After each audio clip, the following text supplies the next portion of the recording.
The best way to crush fear, an exclusive horse story. Today's episode is sponsored by Billy Keels Advisory Services. If you want to learn more about how to make your 99 optional, just go to makeitoptional.com. Once again, that's makeitoptional.com.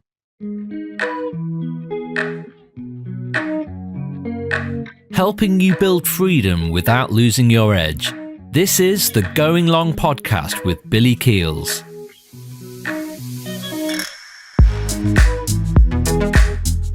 The best way to crush fear, an exclusive horse story, is the very brief episode for you if you have ever had the issue of confronting your fear, wanting to do something, but inside there's something that's continuing to hold you back, whether it's something because in the past it happened and you don't want it to happen again, or you've built up this really, really big idea in your mind because you've never done something before.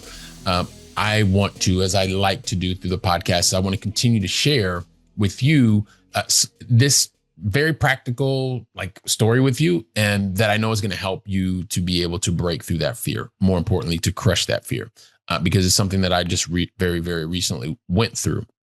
But more importantly, I do want to tell you, as someone who's now 52 years old, I realized that there's a lot of things that happen to us even when we're really, really young that can keep us blocked, can keep us held back. And so this particular fear, this takes me all the way back. I think I was I don't even think I was 10 years old yet, but living in Texas. And when I was there with family, and we went to this great barbecue. And at the barbecue, I don't know if you've ever been to a barbecue in Texas, but they're pretty awesome. And this one was particularly on a farm. And one of the things, because I'd not really been in this kind of environment, that I heard was all the kids were together and then all the parents were together. It was this typical kind of big all-day barbecue thing. And we got instructions from the very beginning: do not, under no circumstances, do not run behind a horse at all. No matter what happens, do not run behind the horse, because you can scare them. If you scare the horse, they'll buck you and then all that kind of stuff. Okay, yeah. So of course, all the kids, we all knew, and then some of the kids are actually been on the farm and living around there, so they knew really, really well. But this guy went in one ear. I actually remembered it, and it kind of went out the other. But I was told not to do, so I actually knew exactly what not to do. But as the day went on, of course, we're outside and we're throwing the football. And as we're throwing the football, well, one of the footballs goes behind a horse. And guess who went to go get the horse? Yours truly. And all of a sudden, whack. And I had never been hit so hard, or better stated, kicked so hard in my life. Now imagine, I'm less than 10. I go behind to get I just think about nowadays, just the fact that I didn't get hit somewhere or kicked or bucked somewhere else. I am so blessed, extremely fortunate to be here to tell you. But the thing that happens is that fear has stayed with me for so many years. Fear of being around horses, fear of getting on horses specifically. Because during that day, I forgot to mention, we did ride the horses around. So they were we were friends. And then later on, to get whacked, to get bucked by a horse was never fun. But as I kind of gone through life, one of the things I said is I want to get back on the proverbial horse, because I didn't want to, I wanted to prove it to myself that I was not going to let this fear. There's so many other things in my life that I was like I'm not going to be held back by this fear. This was one of the things that I wanted to crush, this particular fear. And so that's why the title is An Exclusive Horse Story. Because one of the things that happened is also too, over the summer, traveling around, visiting countries with my partner. And it was one of these things that was really, really cool.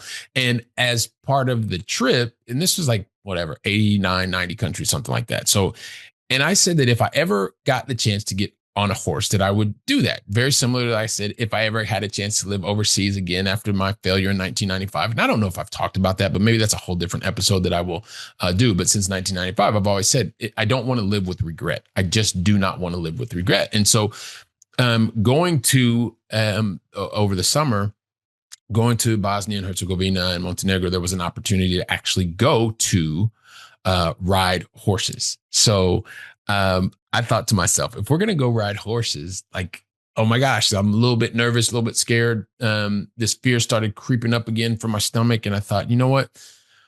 If I don't explore this uneasiness, if I don't get through this, then I am going to live with the exact rejection that I said that I don't or regret that I said that I don't want to live with. Like, I don't want to live my life with regret. I want to at least try. And if I fail in the attempt, then so be it. But I'm going to at least try. And so whenever you have a fear, I'm thinking about the specific fear that I had about horses. Maybe for you, it's something else. It's this fear of starting a profitable side business, or it's a fear of actually going for the promotion that you really want to have, or it's a fear of actually taking the first step in your journey to owning your time.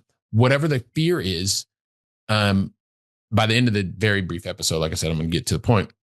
You're going to realize that it's possible, because as I went through this day that was planned, right, one of the main events was to get on a horse. And so as we are taking this trek, and it's probably like a 45-minute trek to go to this place where these horses, I mean, it's actually majestic. It was like this very misty day. It was very cool in the summertime, and it was outside freezing.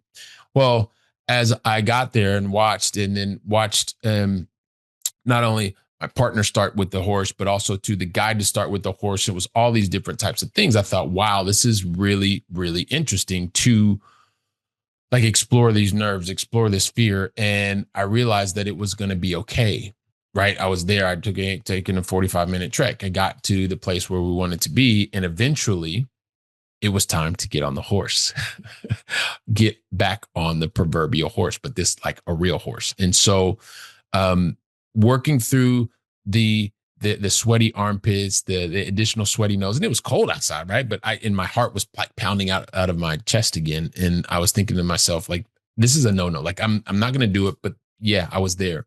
And so, I got across the saddle. I put one foot in one of the stirrups, and then swung myself over, and boom. And, there was this moment of getting myself back on the horse and getting centered and stuff like that. But I got through the fear. I got through the sweats. And what I realized is of course, I was hypersensitive to not go behind the horse. But the fact of the matter is that I did it. Did I do it perfectly? Probably not. Was I nervous? Absolutely. Did I watch my guide? 100%. And did I follow the instructions? And were there moments along the way? Because, we went out for about an hour and a half. And there were moments along the way where things did get a little bit out of control, and they were going up steep slopes or going down slopes. And it was rough terrain. But I just kept my eye on the guide and just kept doing what I was told to do. And guess what? An hour and a half later, it came back just fine. Fear crushed because I got through it. Was it perfect? Absolutely not. But the thing is that I faced the fear. I scratched the itch, right? Because it was something that I knew that I wanted to do. So now that I know, will I do it perfectly? No. But do I know that I can actually get through it? Did I have enough to make the first step? The second step? Yes, I got the first step, then the second step, and things were going in the right way. And I think the thing, most importantly, that I want to leave you with is that the fear was in my mind. It had always been in my mind. It was something that was real. Like, there was a physical reaction that happened to me many, many years ago that stuck with me. But it was time to break through that fear, get it out of my mind. And then the worst possible outcome didn't happen. It wasn't perfect. Like I said, the ride was not perfect. There were moments of trepidation. There was moments where I could have done things differently, but I followed my guide and I got through it and I broke through the fear. So the best way to crush your fear is to face your fear. If you are unable to face it yourself, find a guide who can help you. Find someone who's been there, who can walk you through the process so that you can live out the experience that you want, and you will not live your life with regrets. If you know someone who is regretting or really wants to take that first step, like I said, maybe it's starting to build your side business and being able to continue to excel in your role. If that's the case, find the guide that can help you, that can help move you in the direction so you do not live your life with regret. That is the worst thing that can possibly happen. So if that's you, take the episode, think about the things that I went through, the steps that I took, actually confronting it, getting back, finding some guide, putting it in your calendar, saying you're going to start on this particular date, and then walking through the process. So much of what's holding you back, that fear is in your mind. Face the fear, crush the fear, and continue to move forward. So go from theory to practice, share the episode, make sure that you're talking about it, making sure that, most importantly, that you're not just talking, but you're putting it into action. So while you're doing that, guess where I'll be? I'll be right here preparing for the next episode. So until then, go out and make it a great day. And thank you very, very much.